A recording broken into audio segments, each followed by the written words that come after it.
discussion where we're going to be talking about how women's enterprise apparel retailer Chicos FAS quickly adapted to increasing demands and their customer expectations by working with technology enablers like Fabric, like AWS, guided by a composable commerce strategy. So what this composable commerce strategy did for Chicos is to help them create a modern e-com solution that quickly exceeded customer expectations and also turned one-time buyers into repeat customers. I'm your host, Kritika Venusmurthy. I'm the Global Partner Solutions Architecture Leader at AWS, and with me I have leaders from Chicos and Fabric. So I'm going to request our leaders to introduce themselves and also tell us a bit about their journey into retail. Molly, let's start with you. Great, thank you, and good morning, everyone. Hope everybody's having a fantastic day so far. I had the privilege of actually growing up in retail. My mother owned and operated a old Victorian specialty store in a small town in Ohio, and I grew up in retail. And my mother delighted customers and clientele year after year. And I specifically remember when I was in the 8th grade, there was a customer named Irene. She had a really hard time finding clothing. She was a little bigger on the bottom and much smaller on the top. And I remember when my mom put something on her that Irene cried. And I knew then that the power of transformation, that clothing could give confidence and joy to people. That started my journey in retail. I spent more than 30 years at a fantastic career at Macy's, and I joined Chicos in 2019. Yeah, hi. Thanks everyone for being here. I know the acoustics are rough, so I'll speak up. I got into e-commerce and digital through a unique path. Everyone says unique. I was in the military for 7 or 8 years, and I was down in Panama in 1990, 1991, and I was using super modern technology at the time, and it was government run. It was the government intranet. It was big, huge digital cameras. And when I got back to the States, I ended up getting a master's degree in telecommunications at NYU's Brooklyn campus right down the road here to try to figure out how it all worked together. And before I had even finished that degree, a 4th generation theater innovator in New York City met me. He had a little company that was like $30 million in revenue, and he took a chance on me. He hired me to be his first CIO. I literally had to go look up what CIO meant at the time, and I exited the military, and that was really, in 1997, was my first role in the commercial business, and ever since then I love the concept of taking all the innovations in technology and trying to figure out how to map that to the commercial world. Thanks, Jay. So I'm Fasil Masood. I'm the CEO at Fabric. Been here close to 3 years now. But I also, like the rest of the team here, spent a lot of years in commerce. Early years at Amazon, and then later was CTO at Staples until we sold the company. And then most recently was also part of a moonshot at Google X prior to joining Fabric. And Fabric is a commerce infrastructure company, and we're excited to have Chicos here with us as a customer and tell us more about their story. Thanks, Fasil. Molly, can you tell us a little bit about Chicos FAS and your brands? Yes, I'd be happy to. Chicos FAS, what does FAS stand for? And actually, originally when the company was founded, it stood for Folk Art Specialties. I have to explain what some of those things are to people today. So we have actually reimagined every part of the company, and today it stands for Fashion, Artistry, and Solutions, which is how we think about each one of our brands and how we build our brands today. So let's first dig into Chicos. Chicos is a boutique of solution-oriented products focused on color, fit, and inclusive sizing. Chicos brand ethos is about inspiring accomplished women to embrace and express their individuality. Our solutions-oriented playbook centers around ease and fit and comfort and wearability, and our No Iron Shirt franchise and So Slimming Bottoms are customer favorites. Now, as we move to White House Black Market, customers discover designer details with feminine-focused solutions, and our ethos is about independent women to embrace both their femininity and also their power. Our designer details playbook supports versatile dressing in seasonless fabrics and is surrounded by black and white and key franchises in denim and also dresses. And lastly, Soma. Soma is our inclusive, intimate apparel brand, providing beautiful solutions. And Soma's brand ethos is inspiring all women to embrace the passion for both comfort and confidence. She appreciates both fashion as much as she does function. And key to Soma's growth is building our bra and panty wardrobe, and we have a bra for her every occasion and her every needs. Our vision is that every one of our Chicos and White House Black Market customers will also be a Soma customer. Thanks, Molly. Yeah, I think I love all the three brands. So, as I think Chicos has an incredible turnaround story. After years of weak performance in negative comps, I think in 2019, Chicos embarked on this turnaround plan with a 3-year vision. Can you talk to us about the 3-year vision and how it helped you turn around? Yes, absolutely. Yes, prior to 2019, the company was plagued with multiple years of declining comps, a lot of promotion. We weren't running high on cash. There was a lot of issues inside the organization. And we basically diligently built a transformational strategy. And we reimagined every part of the company. Excuse me. And we started with the customer. And we linked that customer with the product, and then we moved to marketing to really reimagine each one of our 3 brands. And then we created an efficient shared platform for each one of the brands to sit on. Today, we have 4 pillars that guide our turnaround strategy since 2019. And that is being customer-led, product-obsessed, digital-first, and operationally excellent. I think we have that on our next slide. Yeah, if you can just get into details Yeah. each of them. Yeah, they're very interesting. And our 3-year plan positions us to deliver over $2.5 billion in revenues by fiscal 2024, and that includes over $1 billion in digital. And we expect our gross margin rate to be 40%, deliver an EPS of 7.5, and also have a growth rate in excess of 15% and cumulative cash from operations of $400 million in the 3 years. So digging into each one of our pillars, first we are customer-led. We're focused on community engagement and creating exceptional and memorable customer experience and increasing customer lifetime value. Our entire organization is focused on our customer, providing innovative solutions, and we wear test our product, we vet them through our customers before any of our franchises come to market. Over the trailing 12 months ended Q3, our customer count was up over 8%. Chico's was up 11, White House was up 14, and Soma was up 4%. incredible. Second, we're product obsessed, continually delivering distinctive, premium, best-in-class merchandise to our customers while considering sustainability. Being led by the customer and linking our product to pipeline innovation with a fabric-first, solutions-based mindset. At all 3 of our brands, we largely serve women that are over 45 and that have an income level of over $100,000. How we're growing and what we are thinking about in terms of our brands in each one of them. We are growing our Chicos brand through our innovations playbook, which had a comparable growth in third quarter of plus 29%. At White House through our designer details playbook with comp sales of over 17% in third quarter. And we're growing Soma through our beautiful solutions playbook, and we had a comparable sales of over 35% over 2019 in the third quarter.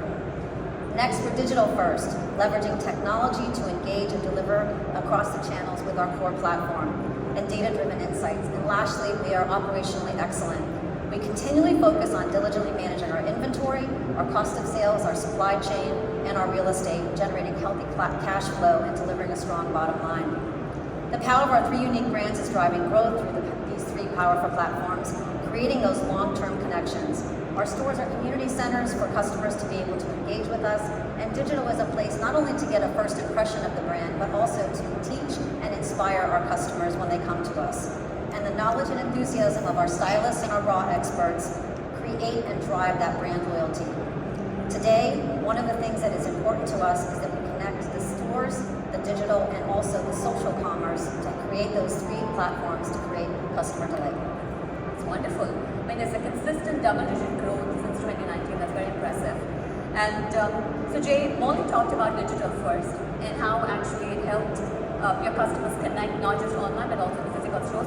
Can you talk about how Chico's embraced digital first, how you transformed the company? Yeah, so Molly got to the company 2.5 or so years ago, is that right? Ish.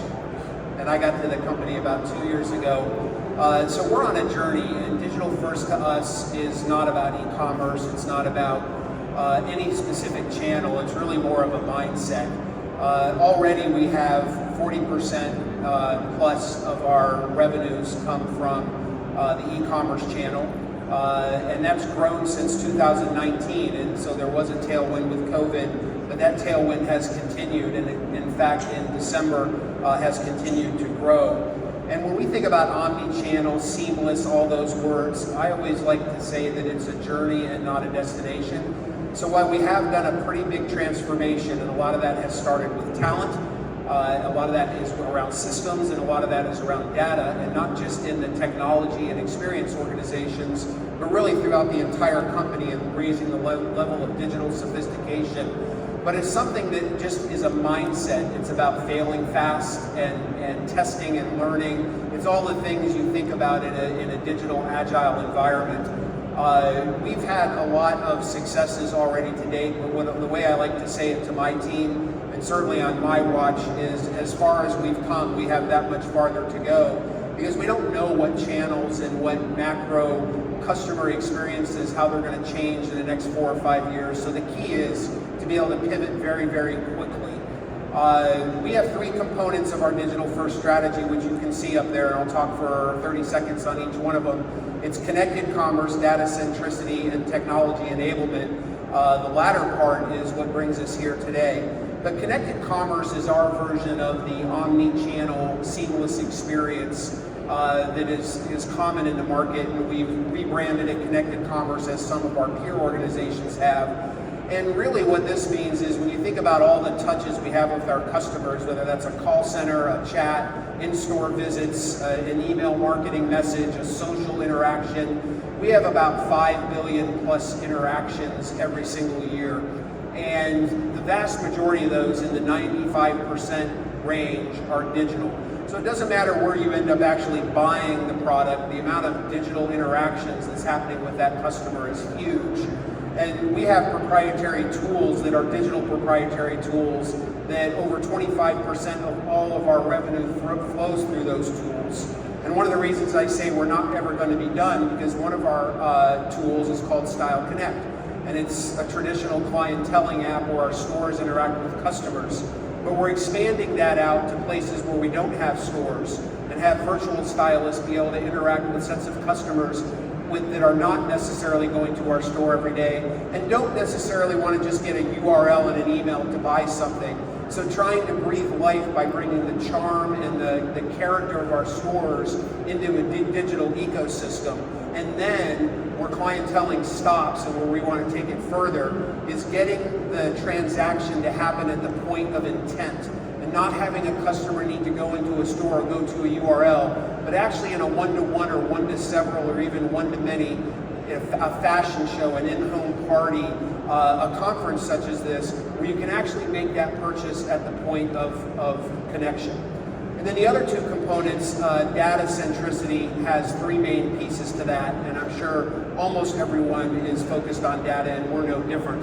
The first one is to enable our employees to be able to make faster decisions with data that's relevant, that's accurate, and that's presented in such a way where we can make very quick decisions and then measure those decisions really quickly.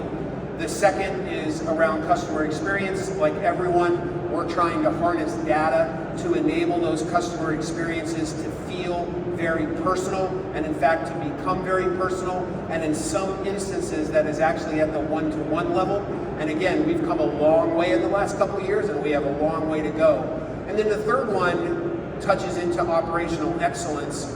It's getting our internal systems, like when you think of planning and allocation, forecasting, buying the right amount of product, getting that product at the right place so when she wants something, it's there, and you only have to touch inventory one time, and bringing AI and machine learning into that ecosystem. All of that is around data. And then lastly, technology enablement, which if you wind the clock back 20 years, and I've been a CIO or CTO of some fashion since 1997, the bottom line is technology has become a strategic enabler today, mainstream, more than ever. And the concept of having modular, composable architecture now becomes a differentiator. And the last thing I'll end with is it really comes down to speed for us. That after an awesome product, which by the way, I fundamentally believe every retailer product and customer are first. If you have the right product, it's a good product, and she or he embraces that product, in the long run, your e-commerce experiences, your delivery experiences need to feed into that, versus having really awesome systems and commerce, but maybe not having a product. And we do have an awesome product. So the speed after product, if you say product and customers first, we believe in our company that speed to market of anything new, including product, but also systems, A/B testing, search and discover, personalization, the speed to market, and to be able to put those in place, measure them, pull them back, reiterate, and get better and better is the single biggest differentiator that we can have as a company after product and customer. Thanks, Jay. I think you called out some very important points. The connected commerce, you talked about how it's a journey and not a destination. I think that's a very important reminder for all of us.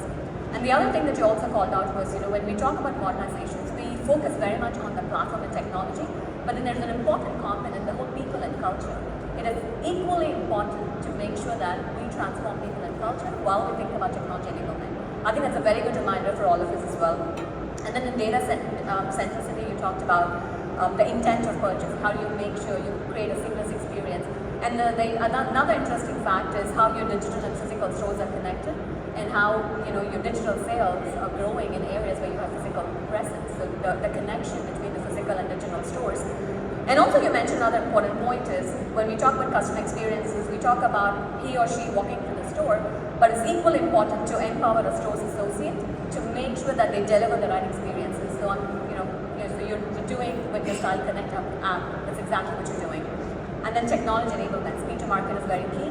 And as you said, you have to have a mechanism and a process that you can continuously iterate upon, so you can actually continuously change the customer expectations as they keep evolving. So Jay, you mentioned technology. So coming back to technology, you talked about composable commerce. Can you elaborate on why composable commerce, why cloud and fabric? Yeah, I surely can. And maybe the next slide too is, so first of all, as a chief digital officer, having a company, and I saw it in the last presentation where Sephora was here, having a company, an executive committee, a chief executive officer, a board that supports a journey such as this is super, super critical. I don't have to spend a lot of time trying to sell strategy.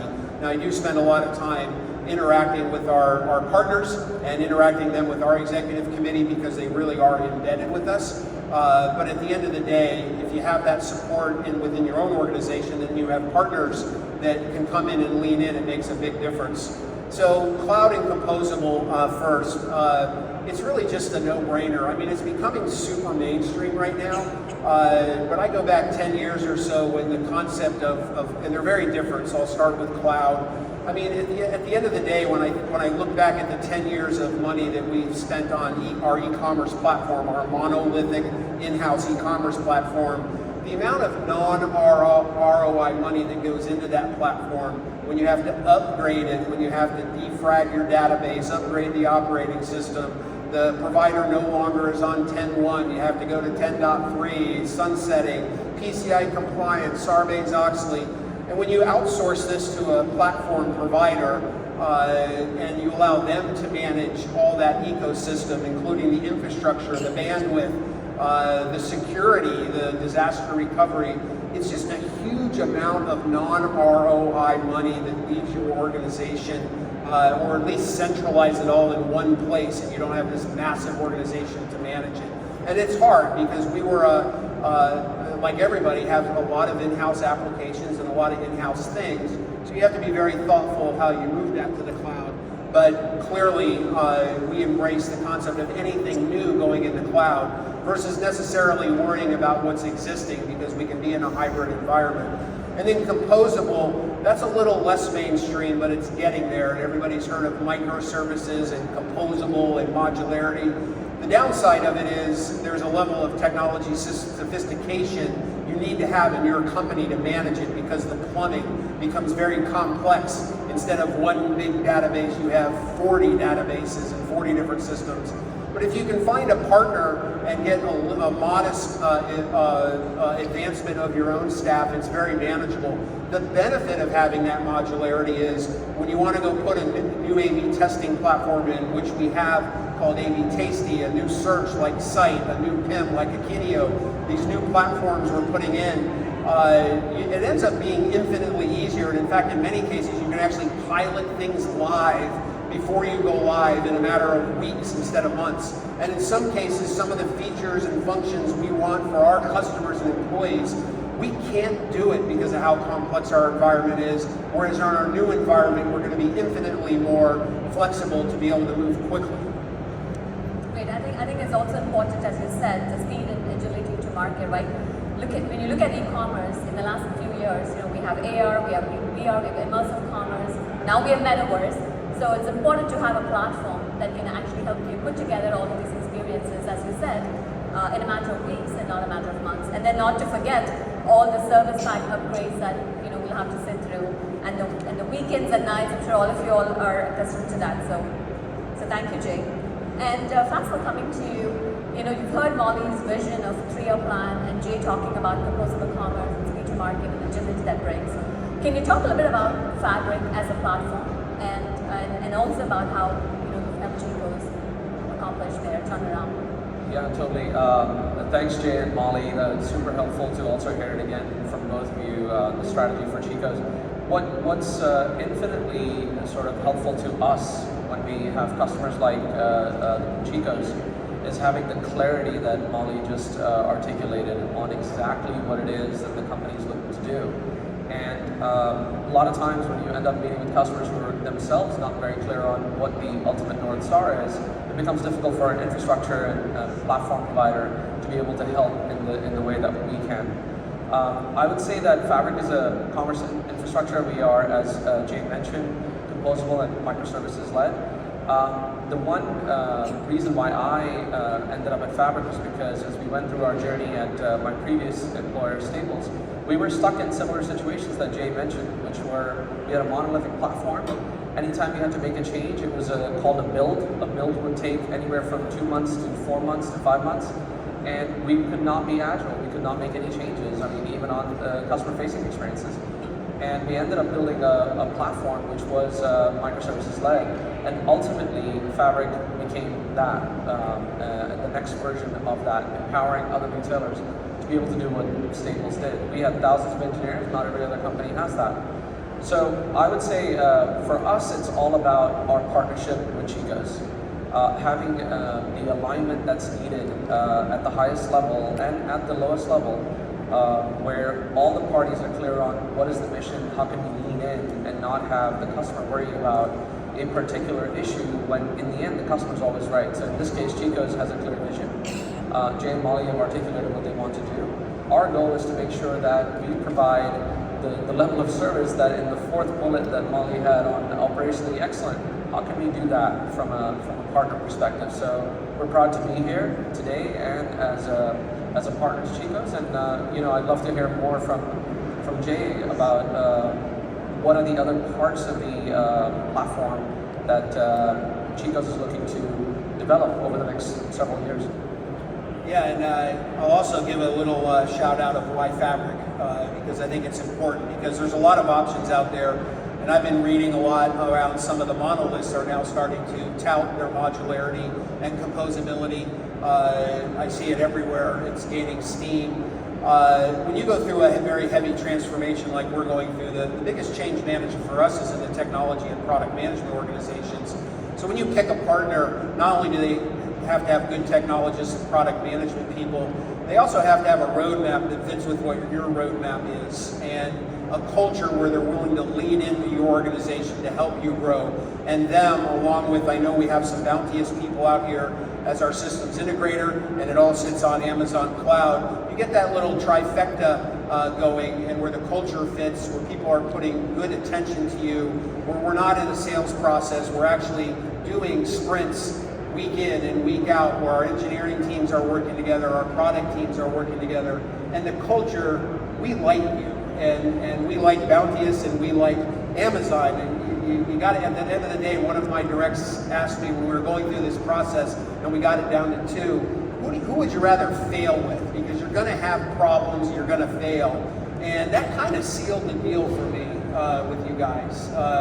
Because to a person in both organizations, we've melded really well together. We have good momentum. We started with OMS, DOM, and inventory, which is a bear, and I've done it last at 2 companies. In this company, I decided I was going to do it first. The market didn't have a lot of great options, and then so we chose them. We went live within about 11 months on our first big tranche last month, and then we ended up doing rest of platform with Fabric as well, and then with some bolt-on partners that I mentioned before. So just 2 thumbs up to you and your team for doing a great job. Thanks, Jay.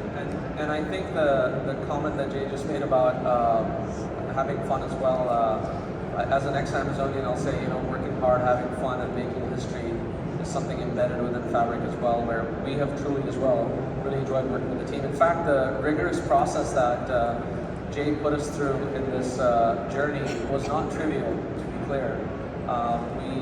We got to spend quite a bit of time with the Chicos team, including Molly and the executive team, to get to know and see if there's an actual culture fit between the companies. And I think when the cultures collide, typically these are not good exercises to get into. And we too are extremely proud of serving you and being part of this journey with you. Oh, it's exciting. And thanks, Faisal, and thanks, Jay. And Molly, back to you. I've heard Jay say the same thing and Faisal as well, right? I mean, setting the clear vision and strategy is very important to guide the company, and also for platform enablers like Fabric and AWS for us to come in and actually help you. So we talked about people transformation and culture transformation. Can you just talk a little bit about how you actually transform not just technology but also people? Like, what did you do? How did you change the culture? I think it's incredibly important to have the why before the what, and because people need to know why they're doing something, and if they're not very clear on the why, then they're not real sure on the what. So for us, change management, I think in anything in technology, is probably the biggest thing that's underplayed, and because you end up always having 3 camps. So we just spend a lot of time on the why, and understanding the workload that's up front and making clear that everybody in the organization understands that. So it's a constant daily reminder of the why before the what. Got it. Thank you. So yes, I think just to close out, modernizing e-commerce is happening very quickly, and as Jay and Faisal mentioned, setting out a clear strategy is important, which is what Molly actually set for Chicos, which actually helped them turn around. And if you go back to Molly's numbers, they had double-digit growth every quarter since 2019. So that's incredible. And so modernizing e-commerce, and Jay also talked about when he was talking about the 3 pillars. It's a journey, not a destination. We talk about seamless brand experiences. It's always a journey, and having the right platforms, having a composable commerce strategy platform helps you actually get to market, and speed to market reduces incredibly because you have discrete set of services all connected by APIs. So thank you, Molly, thank you, Jay, and thank you, Faisal, for sharing your story, and also Faisal for talking about how Fabric as a platform is helping retailers. And thank you all for joining. You can reach